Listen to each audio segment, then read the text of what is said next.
YouTube. Hey, yo, YouTube. Different kind of video today. Today I'm going to be reviewing the Destiny 2 Edge of Fate. That way, right here. I'm going to be reviewing Destiny 2 Edge of Fate today.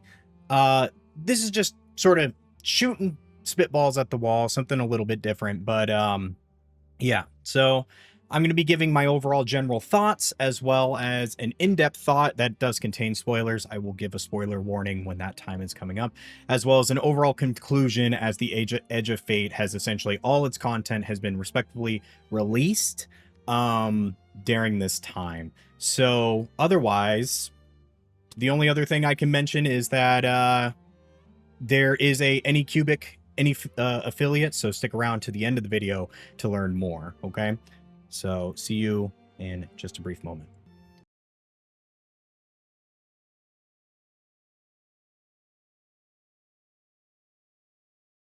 All right, YouTube. So with the Edge of Fate expansion, we found that Destiny 2 is trying to take a new direction. With that, we took on the expansion itself, which took us to the new planet known as Kepler, and we experienced not only a new campaign, as well as there was a new raid that came out the following Saturday of the after the expansion released. This also did come with a huge amount of overhaul changes and system changes into Destiny 2 as a whole, introducing things known as the portal, tier systems, as well as removal of old grind stuff.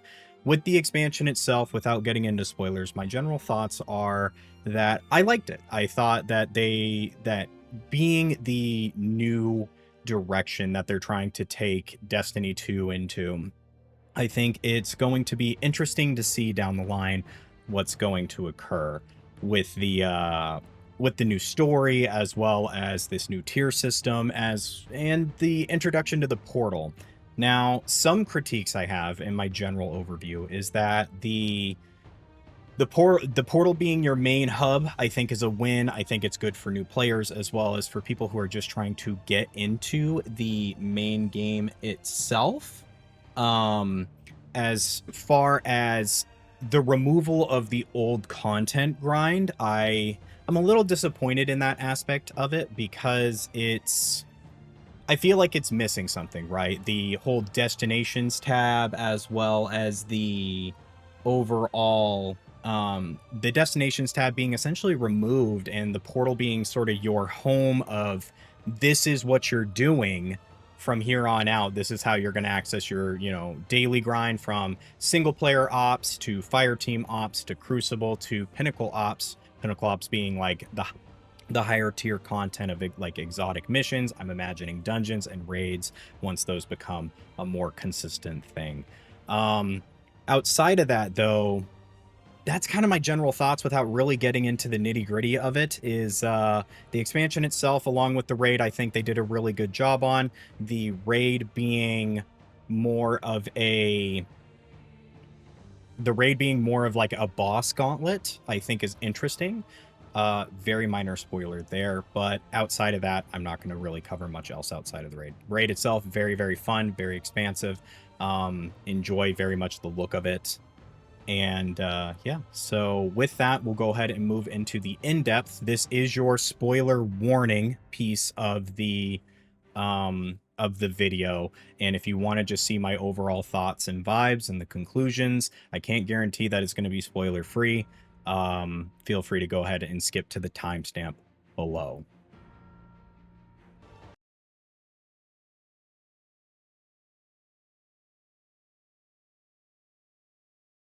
All right, YouTube, let's go into the in-depth thoughts. All right, so with my in-depth thoughts, this is going to include campaign spoilers, raid spoilers, the new story, and a couple of my thoughts on on some overall things that occurred. So going into the campaign, we met with Lodi. Lodi is a interesting character. I thought Lodi turned out to be a very fun character to interact with him being more of like this CIA sort of, I know things, but I'm not going to tell you things up front character.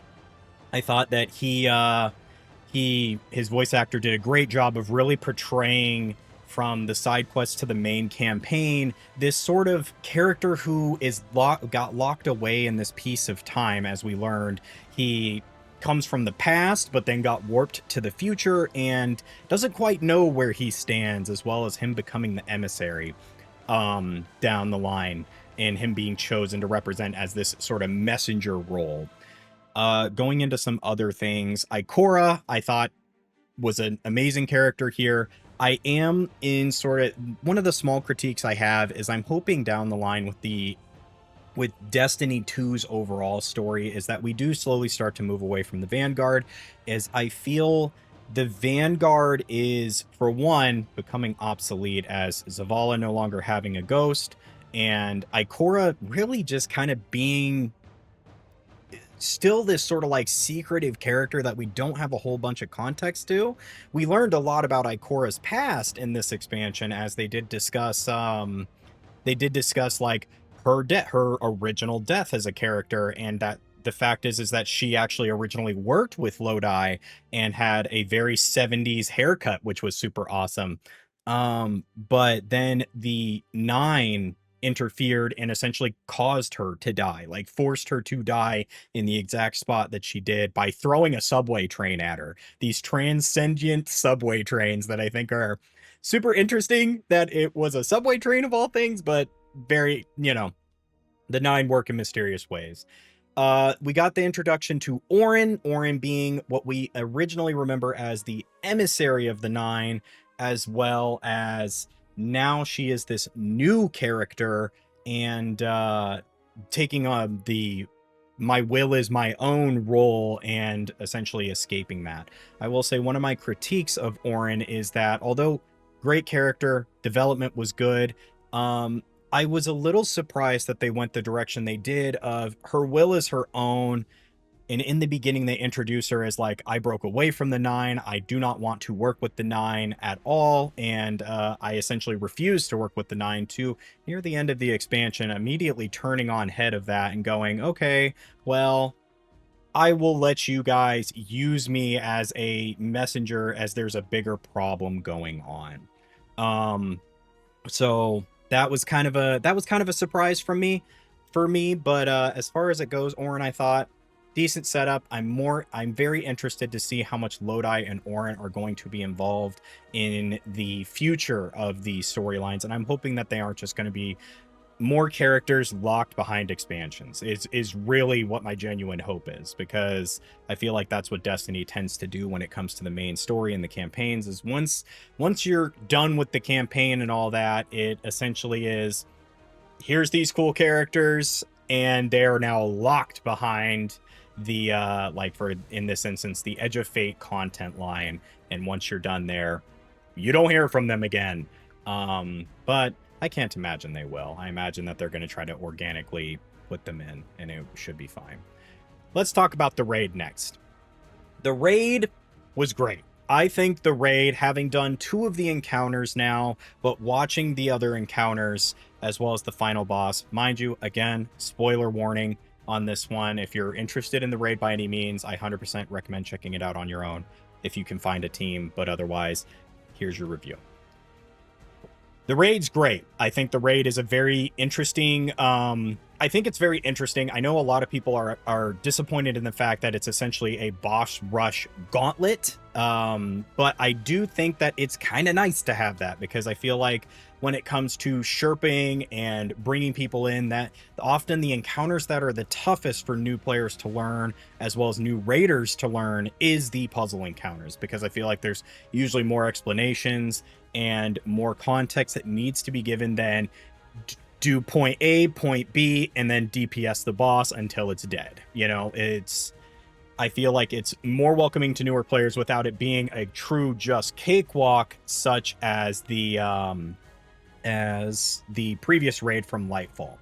As far as like, and I feel like Salvation's Edge was, to call back to the Final Shapes raid, Salvation's Edge, I feel like was very intense, and I feel like it's a great raid for veterans as well as some new players, but I feel like a lot of new players got very overwhelmed with all the mechanics going on in that. So I feel like the Edge of Fate is a good mix in of like, if you want to get into the game and you want like a new place to start for new players, as well as get them into the raiding experience without being like, go do old raids that they're, respectfully, their content, their drops and everything aren't going to be up to par with kind of what we have today, um, especially with the new tier system.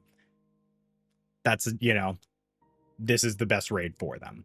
I think the fact I was a little disappointed in the storyline of the raid. I knew that it was going to be Maya Sundaresh going into it, being involved from the campaign, but and being the conductor and all that. But I am a little sad that it's essentially you can boil down the storyline to being Maya Sundaresh is involved and she's trying to digitize the planet of Kepler through the will of the Nine and essentially force them, similar to what she did at the very end of the campaign of trying to have the three, as its name is, sort of bow to her will and stuff like that, but ultimately the three not bowing to her will. And I'm assuming us being the weapon, as the Nine calls, is essentially us coming in as weapons and stopping her plot to digitize Kepler. The raid exotic I think is cool. As far as what it is, I'm going to be very curious as to see more damage testing and stuff like that on it. But as far as it goes, the raid exotic I also think is something that you might want to go after, being a charge rocket launcher, sort of like a fusion rocket launcher hybrid mix. I think down the line it might be something to cook up a build with, but we will see down the line. Now, as far as story setup goes, overall, I feel like the tone and pacing of the main campaign for the Edge of Fate was very well done up until the end. I feel like the sort of open worldness that they promised was sort of that Metroidvania style is a very different kind of vibe when it comes to the story setup as a whole.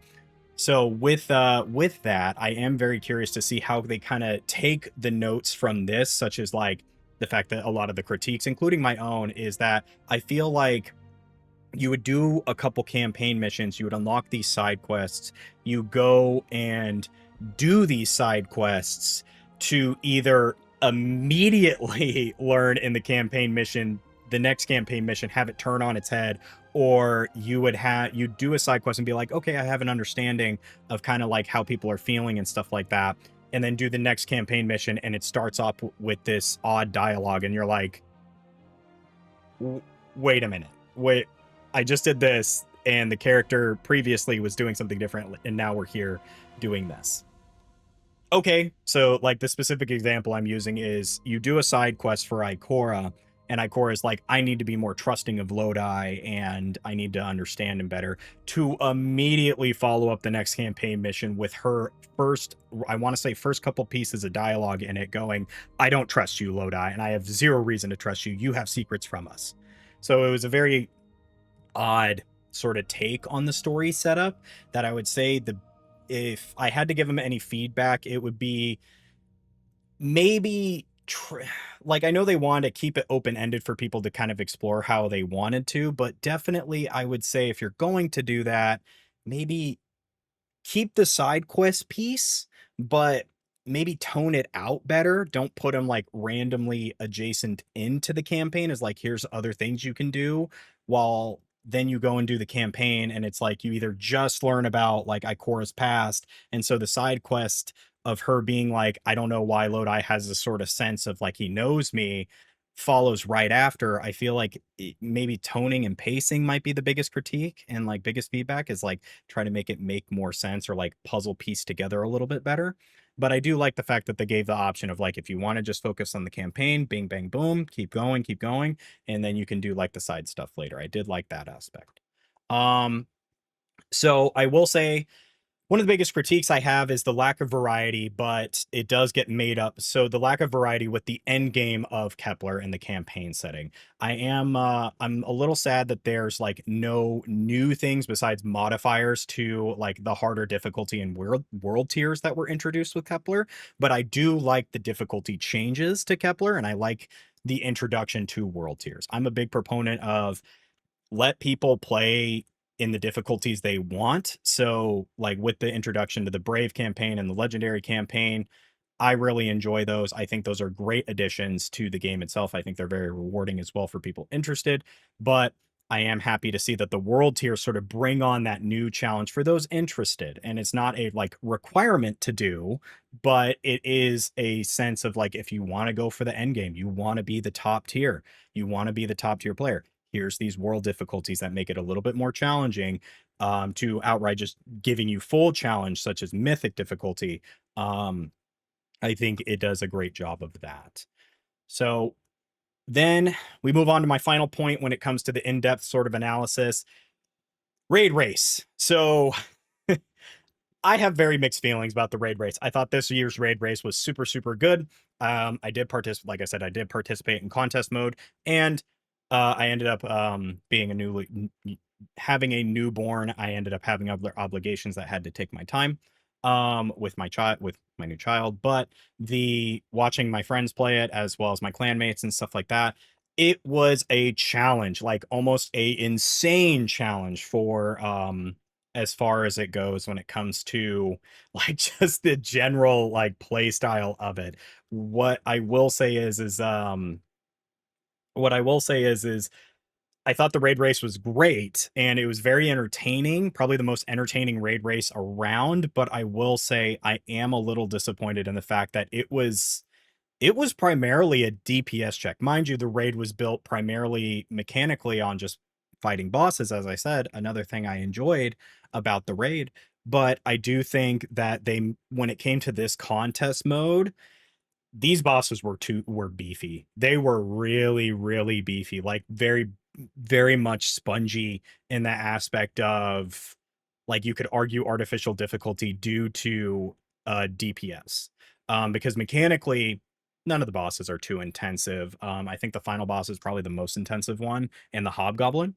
But outside of that, I feel like it was pretty intensive when it came to the DPS checking, from the fact that it got to the point where pretty much the only people at the end that could get close to beating the boss and put it in final stand mode were doing loadout swapping.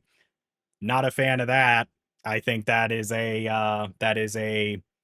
is a skill set that I feel like the top point like 5%, arguably if you wanted to point or 1% are doing. Like most people don't even know what loadout swapping is and don't even know that you can do loadout swapping. Mind you, the damage phase itself not being long enough for like say a console player to be able to compete with it. So that's my overall consensus, is like the raid race was great to watch and very entertaining. Shout out to Raid Report for making the host there super awesome. They made it very enjoyable to watch. But yeah, I definitely think the bosses were a little bit spongy, and the fact that it essentially relied on loadout swapping, kind of just a kind of overall negative, man.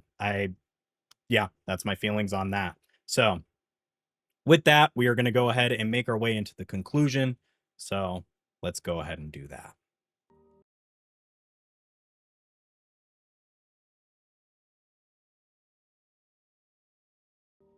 All right, YouTube. Now we're on to the conclusion.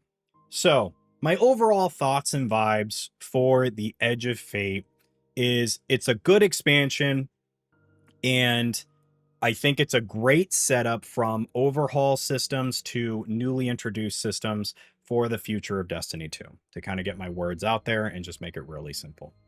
If I had to give a rating, I would rate this expansion with the overhaul changes. Mind you, the reason I keep referring to it as that is these are free to playing the game. They are not locked behind the expansion. Some might argue that you could consider them locked even though I just said they aren't locked behind the expansion, because like the new tiered armor and tiered weapons, like half of them are behind Kepler, the Edge of Fate expansion, Kepler, the planet. You don't really get them from. You do have like a series of weapons and stuff you can get from just generally playing the game. However, you're going to get the other half of it through the Edge of Fate campaign and raid. So with the changes, I would rate this expansion a solid 8 out of 10.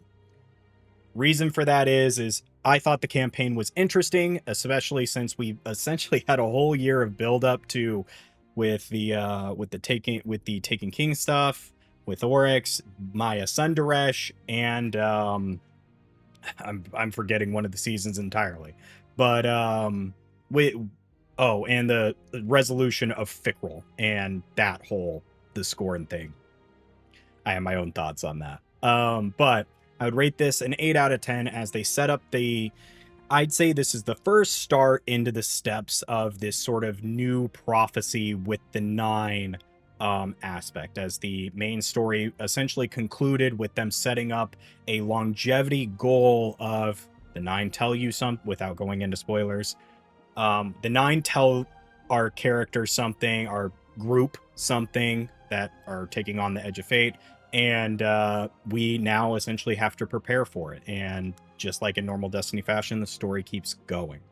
I'm interested to see what Ash and Iron is going to bring, as well as the Renegades expansion, but outside of that, solid 8 out of 10, all things considered.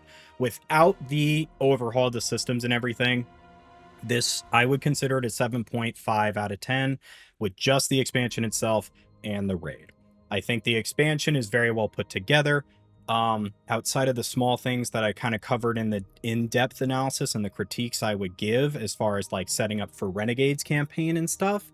But as far as the expansion goes, Kepler, Mattermorph, all that fun stuff, Mattermorph being the ball thing that they very much put in the trailer. I think that it was a very fun campaign, a memorable campaign, and I'm interested to see what Renegades brings. Raid, great. Love it. Probably my top 10 or top 5 raids, rather, just because it's really fun, it's really easy to get into, and the variety of the raid I feel like is enough to make it fun, like continuously fun. Especially since there's a mechanic in it that you can kind of toss it up each time you go in it, even though it's not going to change the raid all that much, but there's a toss up mechanic of like what encounters you do in it. So that was pretty much it as far as it goes when it comes to the expansion itself. So now what begs the question? Is it worth your time? As my friends and clanmates and stuff like that who aren't playing currently have asked, I think for $40, the expansion, the Edge of Fate, is worth your time. I think it's a fun expansion. I think it's a good way segue into Destiny. And with the removal of the seasonal stuff, of like the weekly story stuff, you essentially can come in, play this expansion, play the raid, and then walk away till Renegades if you really wanted to, or come back during Ash of Iron. They essentially have made it to where Destiny 2 is accessible in that aspect of they don't want to eat up all your time. And they know that that's the biggest complaint the community has, is a useless grind. So they flat out have said, essentially, you do the Edge of Fate campaign, you hit, power level 100 with the new power scaling system, you do the raid, you're good to stop. You can just come and go as you please. So I would say for $40, I think it's a good time. Now, as far as the $100 edition, we'll have to see when Renegades comes out and if I would say the $100 edition is worth it or not. But otherwise, YouTube, that's been my thoughts. That's been my review. Thank you so much for this first time video. I'll probably continue to do these for games that like I don't play on stream, or I just do showcases of, or maybe I just might do them for future releases and stuff like that. But I hope you enjoyed. Leave a thumbs up if you liked it. And otherwise, YouTube, I will see you all in the next one. Bye. Hey, YouTube. Thank you so much for sticking around to the end of the video. And here's today's sponsor, Anycubic. Anycubic is one of the leading brands when it comes to being beginner-friendly 3D printers, ranging from filament printers if you're looking to create more like or full-on sculptures to toys and stuff like that, as well as like potential storage units and boxes and stuff, as that's become the new hit craze when it comes to 3D printing. As well as they also house a vast line of Anycubic resin printers as well. I actually am a huge 3D enthusiast currently, and I currently have an Anycubic Cobra S1 combo, as well as a Photon Mono MS Set 7 Pro, as I show here. These are top of the line models. I very much enjoy Anycubic, and thank you, and have a referral link below that can save you some money through the awesome coupon code that I will share below if you wish to get $20 off.